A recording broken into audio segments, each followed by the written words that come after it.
Sí, es un placer estar aquí reunidos para escuchar de la palabra del Señor. Espero que sea tan gratificante para ustedes escuchar el mensaje como fue para mí prepararlo. Eh,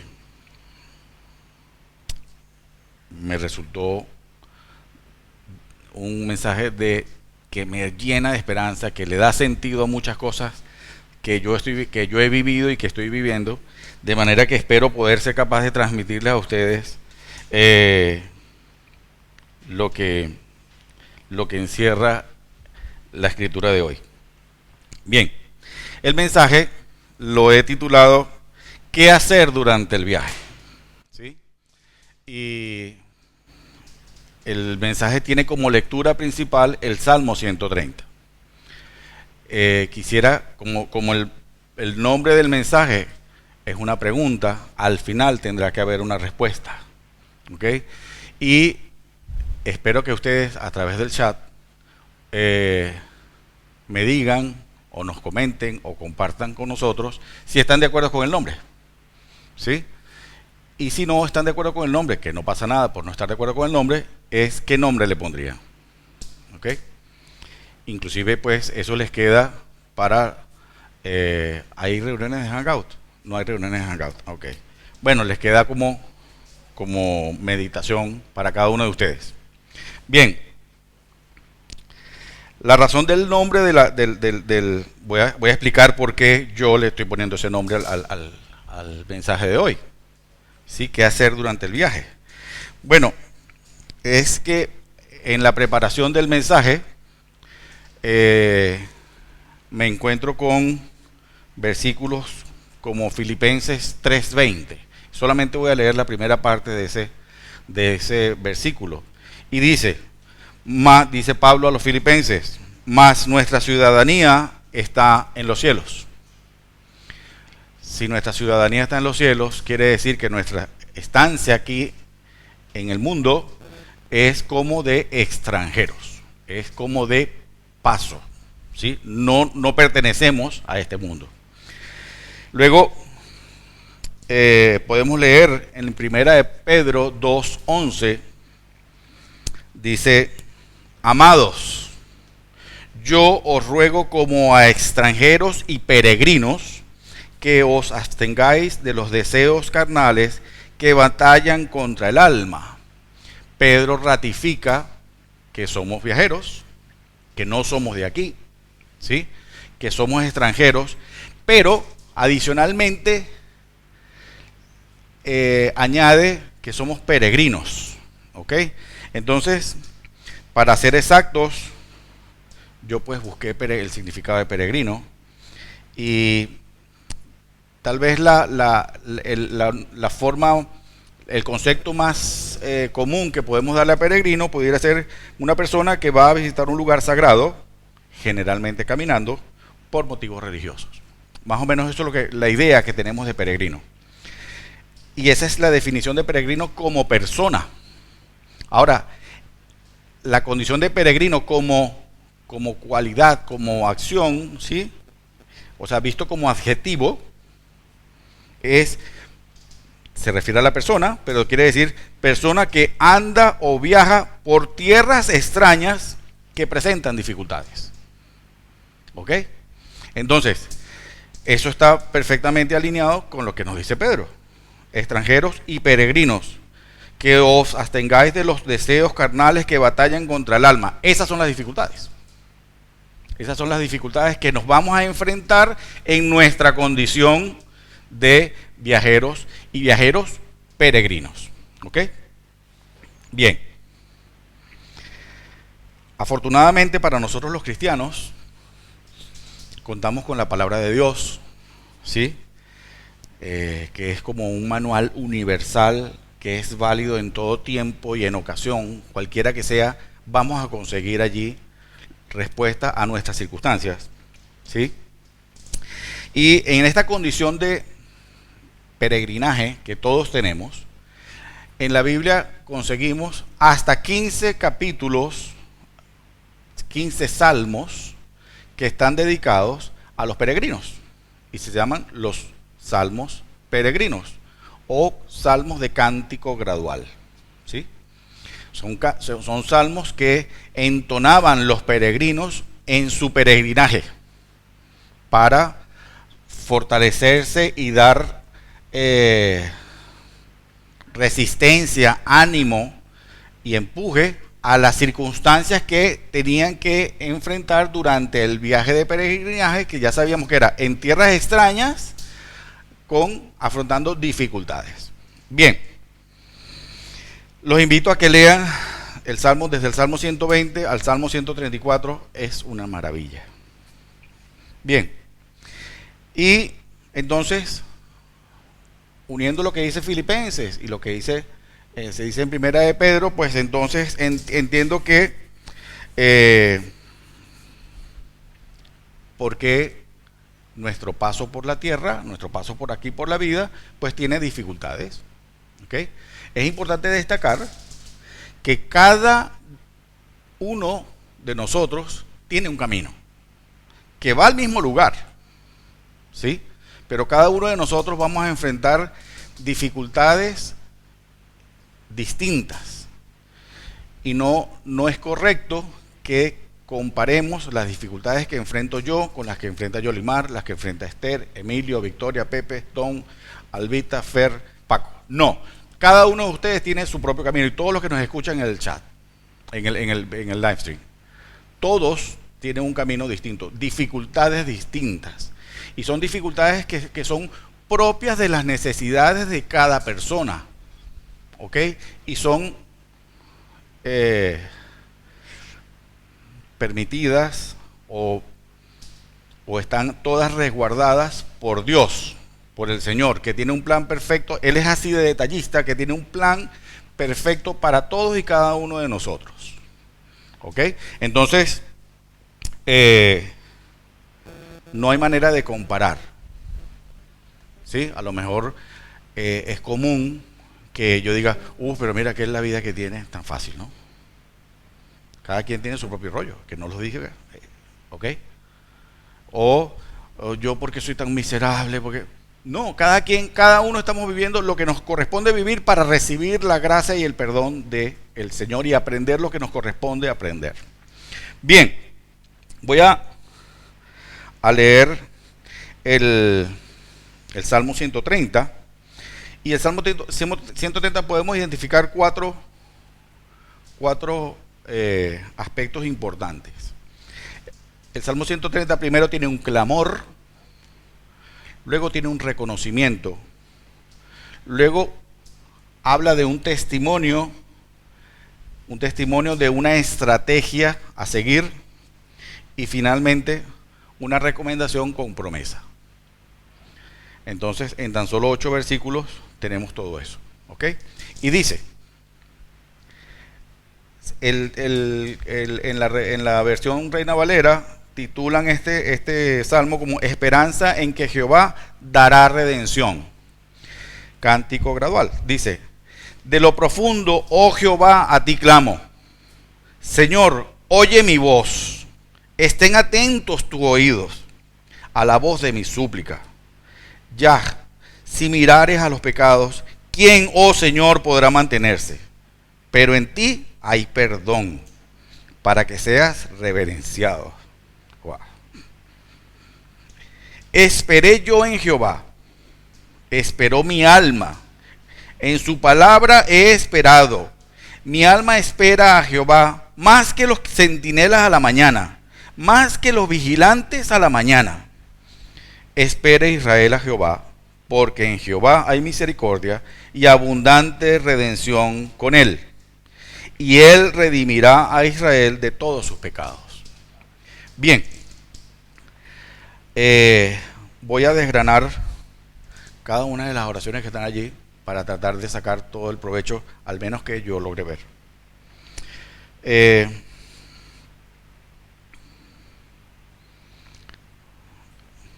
Bien, dice, de lo profundo, oh Jehová, a ti clamo. Es lo primero, ¿sí? En la Biblia, en distintas ocasiones, nos hablan de profundidades de la tierra, de profundidades del sepulcro, de profundidades del Seol. Bueno, se refiere a un montón de profundidades, ¿no? Este salmo empieza por hablar de profundidad, ¿sí? Pero no sabemos a qué profundidad se está refiriendo. Entonces, si leemos el versículo 3, ¿sí? Ahí nos dice, el versículo 3 dice, de alguna manera dice de qué va la profundidad. Dice, ya, si mirares a los pecados. O sea, la profundidad a la que se está refiriendo es de la profundidad de las dificultades asociadas al pecado. ¿Ok?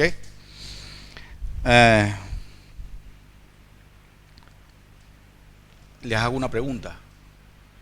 ¿Cuál es la profundidad de ustedes? ¿En qué profundidad se encuentran? Porque podremos estar en muchas profundidades, ¿sí? Podemos pensar que la profundidad se refiere a pobreza, que se refiere a tristeza, a confusión, a dolor. Puede ser también referida a confusión con sueños, expectativas y logros, a salud, a trabajo, a relaciones. En fin, hay un largo etcétera de situaciones que nos pueden sumir en la más profunda circunstancia de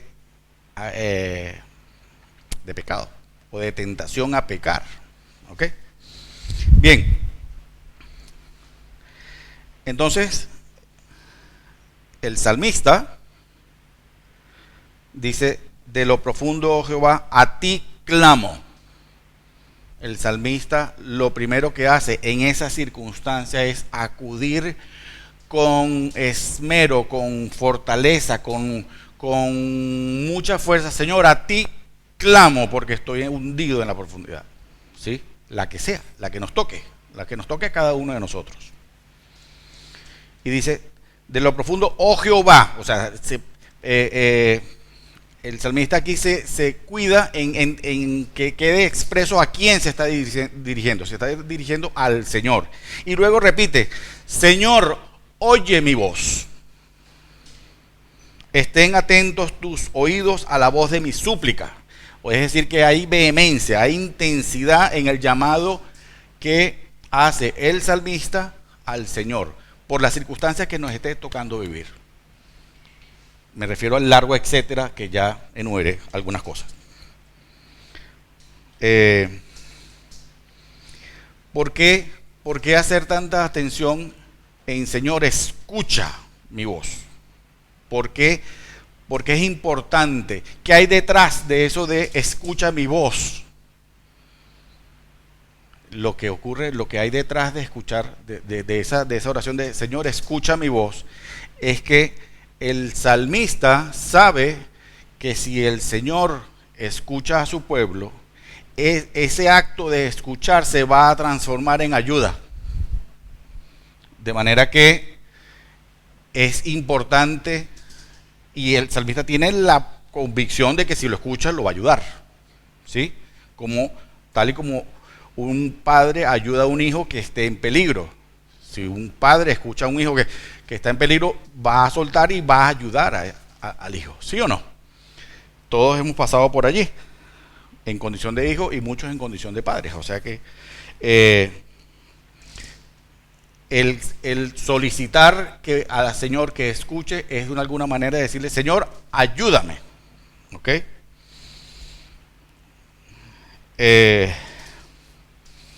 Dice, estén atentos tus oídos. Es decir, que le suplica al Señor que lo escuche en todo el tamaño de la situación para que pueda la respuesta que dé sea la que corresponda. ¿Sí? Bien. Bien. En algunas de las cosas que leí, dice, es mejor para nuestra oración el que sea escuchada que el que sea contestada. ¿Sí? Si el Señor contesta o no, no importa. Pero si escucha y ayuda, si no contestó, no importa. Ayudó. ¿Sí? Entonces, aquí es lo que quisiera resaltar es que muchas veces nos dirigimos al Señor, Señor, pero ¿por qué? ¿Por qué? Muchas veces el por qué no es importante, no es lo sustantivo es la situación detrás del por qué. Entonces, si nos dirigimos al Señor, Señor, escucha mi oración, mira la situación que tengo, entonces va a ser mucho más sencillo que Dios, en vez de estar contestando, se dedique a la situación que nos ocupa, ¿sí? Bien, luego les dije que lo primero había clamor, luego había una parte de reconocimiento, ¿sí? En los versículos 3 y 4 dice ya, y ya es una abreviatura de Yahweh, y para ser exactos, permítanme leérselos. Yahweh, o ya, el que tiene existencia en sí mismo, lo abrevian como en sí mismo, ya. Es una forma para hacer mayor énfasis en el Señor, de que el que tiene existencia en sí mismo, el Dios único, y el Dios único de hebreos, samaritanos y cristianos, o sea, de todos. El Dios único es una forma de resaltar esa circunstancia. Bien, entonces dice, ya, si mirares a los pecados, ¿quién, oh Señor, podrá mantenerse? Pero en ti hay perdón para que seas reverenciado. Entonces, voy a desgranar esto. Dice, ya, si mirares a los pecados. ¿A qué se refiere mirares? Este mirares tiene que ver, le está diciendo, Señor, si tú llevaras un registro de todos nuestros pecados, un registro que pudiera ser utilizado en nuestra contra para acusarnos, ¿quién podría mantenerse en pie? Nadie. Nadie podría mantenerse en pie. El salmista reconoce su condición de pecador, reconoce que no es lo suficientemente fuerte para no pecar, ¿sí? Reconoce su miseria y de alguna manera le otorga al Señor,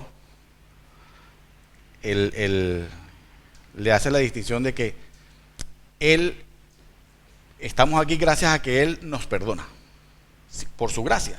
Si no fuera así, no fuera posible que ni siquiera nos dirigiéramos a Dios. ¿Ok? Y dice, pero en ti hay perdón. Ahí ya descansa. Pero en ti hay perdón. No importa si las circunstancias que estén viviendo, no importa el pecado que consideren que han cometido, la gravedad de la circunstancia que los aqueje, no importa. A lo mejor no los perdona su esposa, su esposo, sus hijos, su jefe, sus amigos. A lo mejor no lo perdona a nadie. A lo mejor no se perdonan ni siquiera a ustedes mismos. Pero Dios sí los va a perdonar. En Dios hay perdón. El enemigo va a intentar de manera constante y sin descanso de decir, esto sí ya es demasiado, Rafael, aquí te pasaste, aquí no hay perdón. El enemigo se va a encargar de eso. Dice, mira, está bien, Dios te perdona, pero es que ya esto te pasaste de pueblo, o sea, de verdad. Esas son las cosas que nos atacan y nos hacen daño y nos hacen dudar, y donde está la duda no está el Señor. ¿Ok? Entonces, el salmista dice, pero en ti hay perdón. Siempre. Y una vez que el Señor otorga ese perdón, nosotros podemos no creerlo, nosotros podemos creer que en algunas circunstancias no se aplica, pero sí se aplica siempre. Y una vez que el perdón es otorgado, es para siempre. No se puede cancelar, es para siempre. Está perdonado y el Señor tiene conciencia de nuestras faltas, pero no para de manera punitiva, no para culparnos. Los tiene, sabe que sucedió, pero no los va a tomar en cuenta. Para que seas reverenciado. Uh-huh. Para que seas reverenciado. ¿Qué querrá decir eso? ¿Cuál es el objetivo de reverenciar a Dios? ¿Para qué?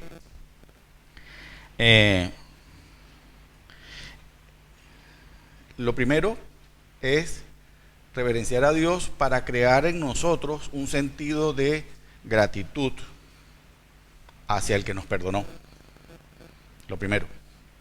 Y lo segundo, para generar el temor de volver a caer para defraudar a el que nos perdonó.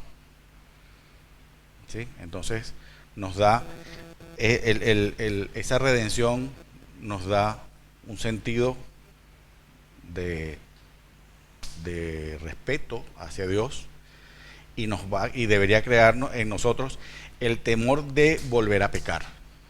¿Ok? O sea, que ese temor de volver a pecar a lo que nos lleva es a tratar cada día de ser mejores. No vamos a dejar de pecar porque no podemos, porque la naturaleza nuestra no nos la permite, pero sí podemos intentar pecar menos. Bien.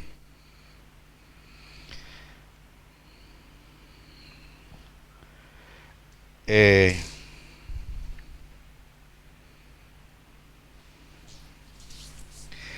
perdón del Señor debería guiarnos a la pureza. Es lo que venía diciendo. Guiarnos a la pureza, con todo lo que eso suponga. ¿Ok?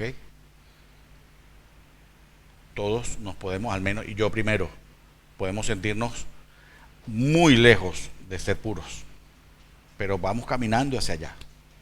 Y eso es lo que el Señor quiere, nuestra intención, que vamos para allá con Él, de la mano de Él, por la dirección de Él, haciendo el esfuerzo de escuchar su voz y tratando de seguir su voluntad constantemente y sin pausa, sin descanso. Bien. Luego, aquí viene la parte que casi que me gusta más. Es la parte del testimonio con estrategia. ¿Sí? Dice, esperé yo a Jehová, esperó mi alma, en su palabra he esperado. Esa es su estrategia. Esperé yo en Jehová. Nos está contando lo que hizo. Esperó mi alma como parte de Él. En su palabra he esperado. Entonces, ¿qué quiere decir eso? Cuando dice esperé yo en Jehová. ¿Por qué decide esperar en Jehová? ¿Qué quiere decir esperar en Jehová? ¿Sí? Esta espera él espera en Dios porque él sabe que Dios lo va a rescatar. Esa es su estrategia. Yo estoy confiado en que Dios me va a rescatar. Punto. No hay posibilidad de que no suceda así. El Señor me va a rescatar. En su palabra he esperado. En su palabra he esperado. ¿Qué dice eso? ¿De qué nos habla? O sea, porque no es esperar de que yo agarre como el que hace una cola o el que está en la fila de un banco. No. Es una espera activa. Es una espera con acción. ¿Y la acción cuál es? Que esa espera está sobre qué? En la seguridad de las promesas de Dios contenidas en la palabra, en las instrucciones que nos da la palabra de Dios, y eso nos da un suelo en el que nos podamos sentir firmes a pesar de las circunstancias. ¿Sí? Cuando dice que mi alma espera en Jehová, es la estrategia para que el alma que está allí peleándose con los pensamientos y todo esto, para que tenga serenidad. para que tenga calma.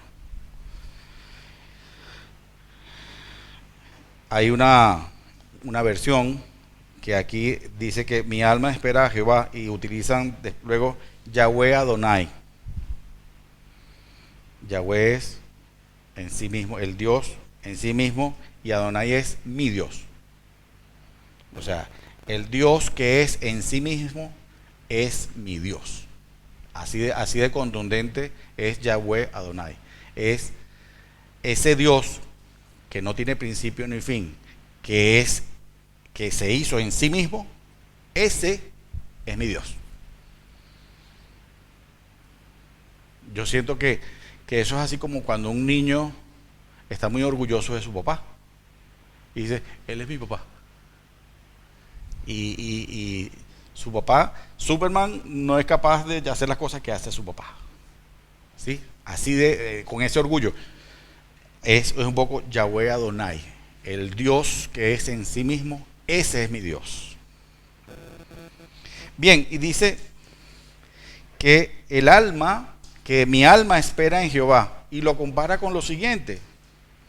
Dice, mi alma espera en Jehová más que los centinelas a la mañana, más que los vigilantes a la mañana.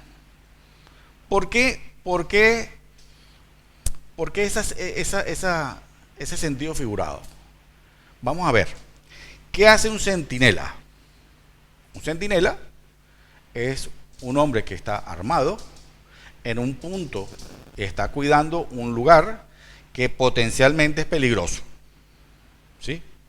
Y su turno es en la noche. ¿Ok? Eso hace un centinela. El vigilante probablemente puede tener o no armamento, pero está en un lugar donde tiene que estar pendiente de lo que pasa para dar la voz en caso de que suceda algo y alertar a los demás. ¿Sí? ¿Cuál es el alivio, la tranquilidad del centinela o del vigilante? La tranquilidad del centinela es saber que su turno acaba en la mañana. ¿Sí? El centinela no tiene duda, más allá de que la noche pueda ser muy larga, complicada, dura, más allá de las circunstancias que rodeen la vigilia de ese centinela, él sabe que la mañana va a llegar. Eso es incuestionable. Igualmente el vigilante. Él sabe que no importa lo que suceda, la mañana va a llegar. ¿Sí? Y con la mañana, la tranquilidad. O la respuesta, por lo menos al fin de sus circunstancias. ¿Ok? Entonces, cuando decimos que mi alma espera a Jehová más que los centinelas a la mañana, pues nosotros, lo que nos está diciendo es que nosotros podemos estar tranquilos en que el Señor, por difícil que sea la circunstancia, el Señor nos va a auxiliar, el Señor nos va a ayudar, el Señor nos va a rescatar, el Señor nos va a perdonar, sea cual sea la circunstancia, el Señor nos va a perdonar. Eso es maravilloso saberlo. Eso, independientemente de las circunstancias, le da como una tranquilidad. ¿Sí?